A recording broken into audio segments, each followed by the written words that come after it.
ආයිබෝවන් සුබ දවසක් ඔයාලට. ඔන්න මම අද කාලයකට පස්සේ ඔයාලට වීඩියෝ එකක් අරන් ආවා.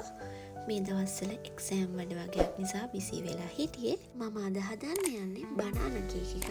ඔයාලටත් පුළුවන් ගෙදර ඉතුරු වෙච්ච, ඉදලා වැඩි වෙච්ච කෙසෙල් තියෙනවා නම් මේ රෙසිපි එක try කරලා බලන්න. එහෙනම් අපි බලමු අවශ්‍ය ද්‍රව්‍ය මොනවද කියලා.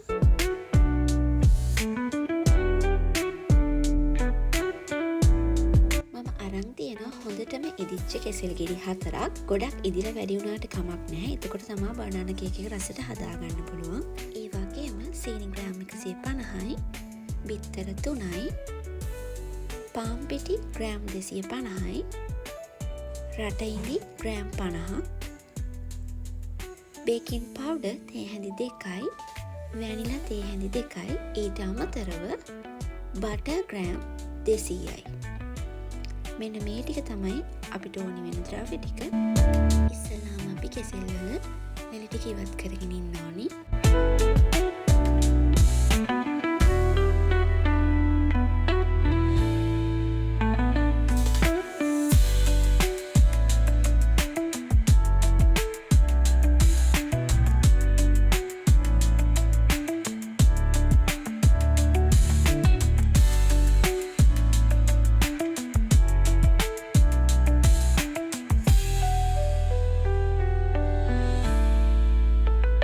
කෙසෙල් වල ලෙලි ටික ඉවත් කරගත්තට පස්සේ ගෑරුප්පුවක් අරගෙන මේ විදිහට කෙසෙල් ටික පොඩි කරගන්න.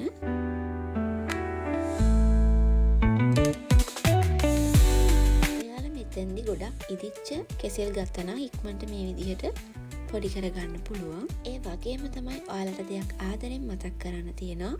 ඔයාලා අපේ YouTube channel එක subscribe කරලා නැත්නම් subscribe කරන්න. ඒ වගේම bell icon එකත් click කරන්න.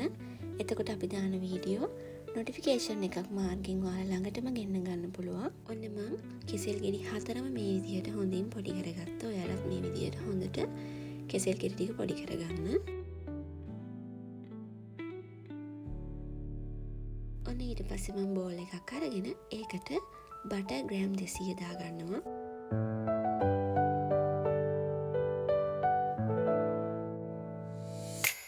ඊට පස්සේ අපි බටර් එකේ කලර් එක ලා පාටක් වගේ වෙනකන් මේ විදිහට හොඳින් බටර් ටික හොඳින් බීට් කරගන්න ඕනි.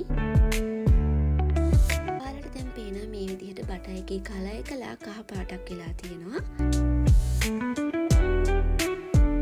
මේ වෙද්දි සීනි ග්‍රෑම් 200න් ටික ටික දාලා මේ විදිහට හොඳින් බීට් කරගන්න.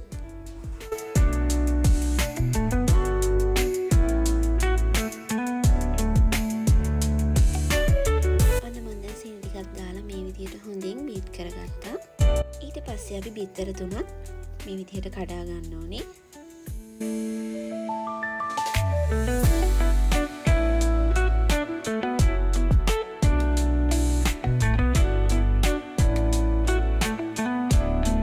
ඔන්න ඊට පස්සේ බටර් සීනි මිශ්‍රණයටම බිත්තර එකින් එක එකතු කරගෙන හොඳින් බීට් කරගන්න.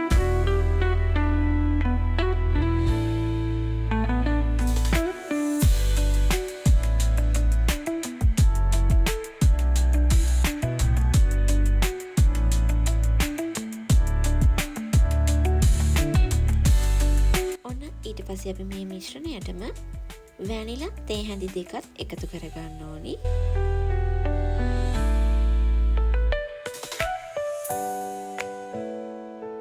වැනිලා තේ හැඳි 2ක් දාලා නැවතත් මේ විදිහට හොඳින් බීට් කරගන්න.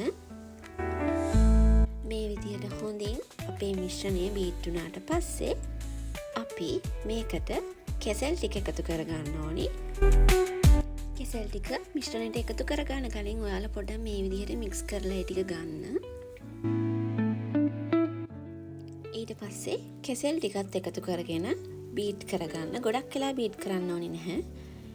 තප්පර 30ක් විතර බීට් කරාම හොඳටම ඇති.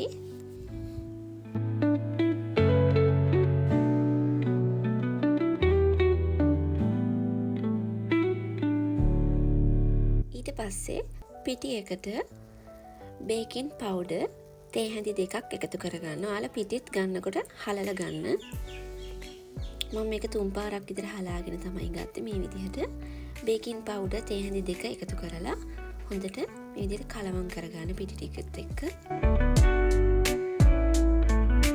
ඊට පස්සේ ඔයාලා පිටි ටිකෙන් ටික එකතු කරගනිමින් ස්පැචුලා එකකින් පෙරලමින් හොඳට මේ ආකාරයට මික්ස් කරගන්න.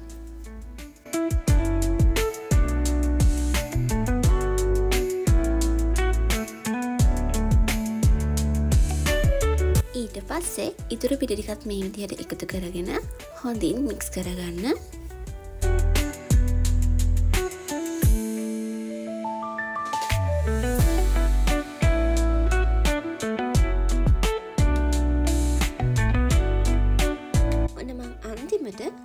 පිටි ටිකත් එකතු කරගත්තට පස්සේ රටින්දි ටික එකතු කරගන්න. ඔයාලට කැමති නම් මේකට වියලි මිදි, කජු වගේ දේවලුත් එකතු කරගන්න පුළුවන්. රටින්දි ටිකක් දාලා මේ විදිහට හොඳින් මික්ස් කරගන්න.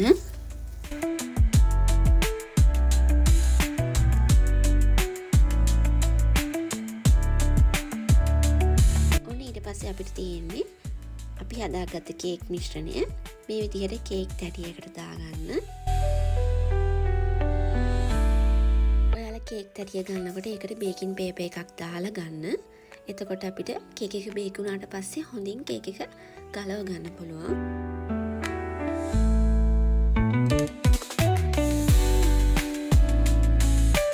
කේක් මිශ්‍රණය මේ විදිහට තැටියට දාගත්තට පස්සේ ඔයාලා කේක් තැටිය පොඩ්ඩක් මේ විදිහට ටැප් කරන්න. එතකොට අපේ කේක් එකේ තියෙන වාත බූලු ටික ඉවත් වෙනවා.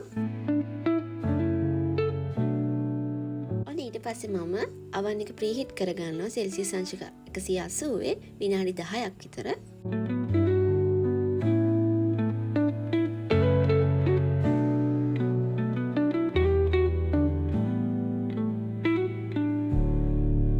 අවන් එක ප්‍රීහීට් වුණාට පස්සේ අපි කේක් එක අවන් එකට දාලා විනාඩි 45ක් විතර සෙල්සියස් අංශක 180ෙම අපි හොඳට කේක් එක බේක් කරගන්න ඕනි.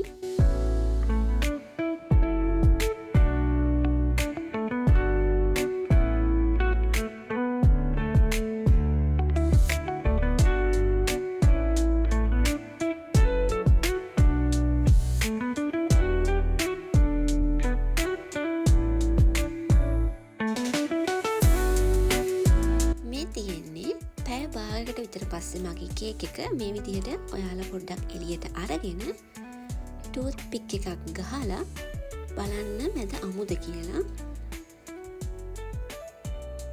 මේ විදිහට ටූත් පික් එක ගහලා බලන්න.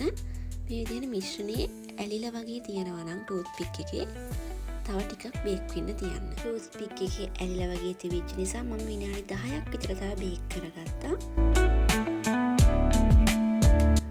ඔන්න එහෙනම් මම දැන් මේ විදිහට බේක් කරගත්ත මගේ කේක් එක තමයි මේ තියෙන්නේ. ඔයාලට පේනවා මේ බලන්න හොඳින් බ්‍රවුන් කලර් එකක් විතර වගේ වෙනකන් තමයි අපි කේක් එක බේක් කරගන්න ඕනි. මේ විදිහට ඊට පස්සේ ඔයාලා කැමති ප්‍රමාණයට කපා ගන්න. මම ඔයාලට පෙන්නන්නම් මගේ කේක් එක කපා ගත්තට පස්සේ. අතරම මේක ගොඩක් සොෆ්ට් එකට තියෙනවා. ඔයාලත් ඉතින් හදලා බලන්න මේ කේක් එක. ගොඩක් රසයි. ගොඩක් අය ඉතින් කෙසෙල් ඉදල වැඩි වුණාම එයා විසික් කරනවා. විසික් කරන්න නැතුව ඔයාලට පුළුවන් මේ වගේ රසම රස බනානා කේක් එකක් හදලා බලන්න. ලයික් කරන්න, කමෙන්ට් කරන්න, නොදන්න අයට බලන්න වීඩියෝ එක ෂෙයා කරන්න. ඒ වගේම තමයි අපේ ක්වික් බයිට් ශ්‍රී ලංකා Facebook page එක පැත්තට ගිහින් එන්න අමතක කරන්න එපා. එහෙනම් මේ වගේම රසවත් වීඩියෝ එකකින් නැවත හමු වෙන බලාපොරොත්තුෙන් අදට ගිහින් එන්න. සුබ දවසක්.